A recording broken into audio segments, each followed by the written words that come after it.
Hi friends, आज जो बातें मैं आप लोगों से शेयर करने जा रही हूँ वो कम्प्लीटली मेरा पर्सनल एक्सपीरियंस है, मेरी पर्सनल ओपिनियन है। अगर आप मेरी बातों से हर्ट होते हैं तो आई एम सो सॉरी। मैं भी एक डॉक्टर फैमिली से हूँ। मेरे पापा, मेरे ब्रदर्स, नाना जी, मामा जी, कजन्स और बहुत सारे लोग हैं फैमिली में डॉक्टर्स। लेकिन कुछ महीने पहले जब मेरे हस्बैंड को सडनली हॉस्पिटलाइज्ड होना पड़ा तो इस मेडिकल प्रोफेशन ने मुझे पूरी तरह से झकझोर कर रख दिया। सबसे पहले तो हमें यही डिसाइड करना हमारे लिए मुश्किल हो जाता है कि किस बीमारी में कौन से डॉक्टर को कंसल्ट करें। पहले जब हम बीमार होते थे तो हमारा काम होता था एक डॉक्टर को कंसल्ट करना, क्योंकि वो डॉक्टर पूरी बॉडी की एनाटॉमी को समझता था। लेकिन आजकल स्पेशलाइजेशन, सुपर स्पेशलाइजेशन ने इतने सारे डिफरेंट ब्रांचेस बना दिए हैं कि अगर हमें एक बैकएक भी है तो हमें ये नहीं पता होता कि पहले ऑर्थोपेडिक के पास जाएं, न्यूरोसर्जन के पास जाएं, न्यूरोलॉजिस्ट के पास जाएं या फिर एक मेडिकल स्पेशलिस्ट को पहले कंसल्ट करें। और जब ये मसला हल हो जाता है कि किस डॉक्टर के पास जाना है और डिजीज डायग्नोज हो जाती है और अगर हम बड़े हॉस्पिटल में पहुंच गए हैं तो फिर डॉक्टर ऐसी अफरा तफरी मचाते हैं कि बस अभी हॉस्पिटल में एडमिट हो जाओ और अभी सर्जरी करवा डालो, नहीं तो न जाने अगले पल ही क्या होगा। तो वहीं से पेशेंट की मेंटल कंडीशन आप समझ सकते हैं। एक छोटी सी बीमारी लेकर के हम हॉस्पिटल में एंटर करते हैं, लेकिन हमें नहीं पता होता कि जैसे आप हॉस्पिटल में एक बार घुसेंगे, लंबी मेडिसिन की लाइन, मेडिसिन की लिस्ट सबसे लंबी होगी, टेस्ट की लंबी लिस्ट होगी, MRI, echo test, CT scan, urine test, blood test, न जाने क्या क्या टेस्ट, जिसके नाम भी शायद जिनके आपने नहीं सुने होंगे पहले। और पेशेंट को लगने लगता है न जाने में मुझे कौन सी बीमारी हो रखी है, वो सारे टेस्ट करवा लेते हैं। और सोने पे सुहागा, अगर आपके डॉक्टर का एटीट्यूड नेगेटिव है, अगर उसने आपको डरा दिया तब तो फिर भगवान ही मालिक है। मुझे याद है कि जब मैं छोटी थी और मेरे पेट में दर्द होता था तो मेरे पापा कहते थे आटे का हलवा खा लीजिए, पेट दर्द ठीक हो जाएगा। मुझे पता नहीं कि उस आटे के हलवा का चमत्कार था या पापा की बातों का चमत्कार था। सच में मेरा पेट दर्द ठीक हो जाता था। तो आधी बीमारी जो है वो डॉक्टर अपनी बातों से खत्म कर देते हैं, अपनी पॉजिटिव एटीट्यूड से पेशेंट को ठीक कर देते हैं। मैंने तो, और दूसरी बात, जब आप कभी गए होंगे हॉस्पिटल में, बड़े हॉस्पिटल में, तो आपने देखा होगा कि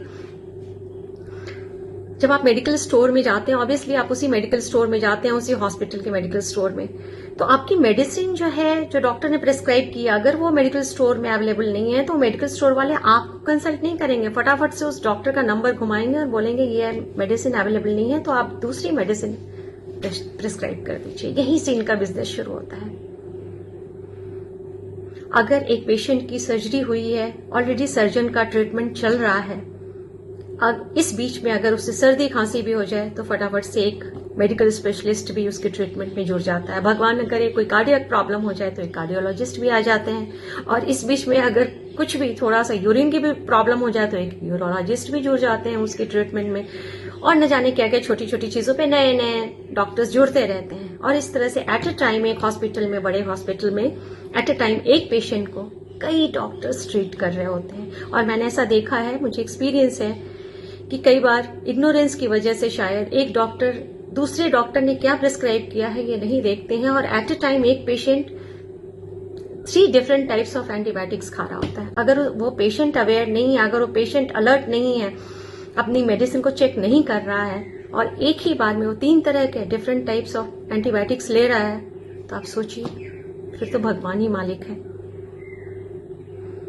मैंने तो ये डिसाइड कर लिया है कि भगवान न करे अगर कभी मुझे हॉस्पिटल जाना पड़े, वैसे तो अपनी सेहत का ख्याल हमें खुद ही रखना चाहिए, लेकिन फिर भी because prevention is always better than cure, लेकिन फिर भी अगर हम बीमार होते हैं तो मैंने तो डिसाइड कर लिया है कि मैं उसी डॉक्टर के पास जाऊंगी जो गवर्नमेंट कॉलेज से पास आउट हुआ है या फिर मेरी फैमिली का डॉक्टर है। एटलीस्ट फैमिली के डॉक्टर को मुझे ठीक करने में ज्यादा इंटरेस्ट होगा, ना कि मेरे पैसे में। और दूसरी बात कि डॉक्टर का एटीट्यूड भी बहुत मैटर करता है।